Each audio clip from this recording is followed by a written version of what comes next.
Pessoal, dando continuidade ao nosso estudo da responsabilidade do fornecedor, esse roteiro ele trabalha justamente com a questão dos defeitos ou acidente de consumo. Previamente, nós trabalhamos a distinção entre vícios e defeitos. E agora, dando continuidade, a gente vai trabalhar justamente a responsabilidade do fornecedor pelo fato do produto, pelo fato do serviço, tá? Então, essa é a nosso objeto hoje dessa aula, tá? A responsabilidade pelo fato do serviço ou responsabilidade pelo fato do produto, ela surge quando um produto ou um serviço provoca um dano ao consumidor, dentro daquela perspectiva que já trabalhamos, em que o vício é algo que está intrinsecamente ligado ao produto ou ao serviço e o defeito ou acidente de consumo está relacionado a um acontecimento danoso ao consumidor causado pelo produto ou pelo serviço. A regra geral da responsabilidade do fornecedor é a responsabilidade objetiva, ou seja, é aquela que independe de culpa e está expressamente prevista no caput do artigo 12, no tocante a produtos, e no caput do artigo 14, em relação a serviços, tá certo? Essa responsabilidade ela é objetiva e é também solidária, como prevê o parágrafo único do artigo 7º do CDC. O acidente de consumo ou defeito ou fato do produto ou do serviço, eles devem ser compreendidos como sinônimos, tá? Então, sempre que encontrar uma referência na doutrina a defeito, a acidente de consumo, ou a responsabilidade pelo fato do produto, ou responsabilidade pelo fato do produto, a gente vai estar diante de sinônimos. E aqui é importante destacar que o conceito de vício no Código Civil, reforçando, e o conceito de vício no CDC não se confunde. Lá no Código Civil a gente tem a questão do vício redibitório e também não se confunde o defeito no uso popular da palavra.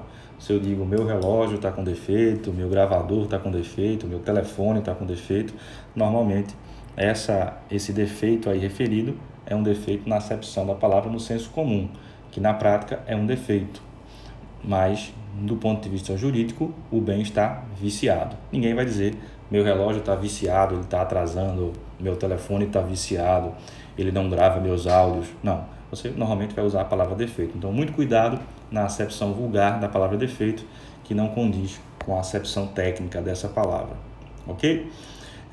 Dando continuidade, a gente tem uma única exceção, né, a essa regra geral da responsabilidade objetiva do fornecedor, que está expressamente prevista no artigo 14, parágrafo 4º aí do CDC, que prevê que a responsabilidade pessoal dos profissionais liberais será apurada mediante a verificação de culpa. Por esse motivo, né, na aula anterior, a gente fez uma revisão justamente do conceito de culpa, né, no sentido amplo, no sentido estrito e as modalidades de culpa. Tá? Contudo, a gente adverte aqui que existem algumas situações específicas em que o profissional liberal ele pode vir a responder objetivamente, a exemplo do compromisso com o resultado. Então, se um determinado profissional, imaginemos aí um cirurgião plástico, ele se compromete com o resultado, mostra, por exemplo, um antes e um depois, além de eventualmente poder cometer um ilícito ético, ele estaria se comprometendo com o resultado ali exibido.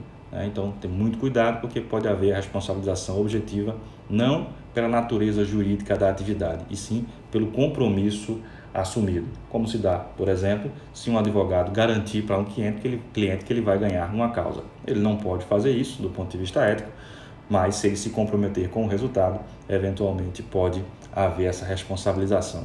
Outro aspecto de relevo também é a responsabilização do profissional liberal por ausência de informações adequadas sobre os riscos, né, inerentes à atividade. É um direito básico do consumidor previsto no artigo 6º, inciso 3º, a informação adequada e clara, e nesse aspecto é importantíssimo que o profissional liberal também, além obviamente dos demais fornecedores, mas no tocante aqui a objetivação dessa responsabilidade do profissional liberal, ela pode acontecer quando esse dever for violado, ou seja, quando as informações não forem efetivamente prestadas. E nesse sentido, a gente recomenda a leitura aí desse recurso especial, o 467-878, no qual uma um hospital, né, uma Santa Casa de Misericórdia.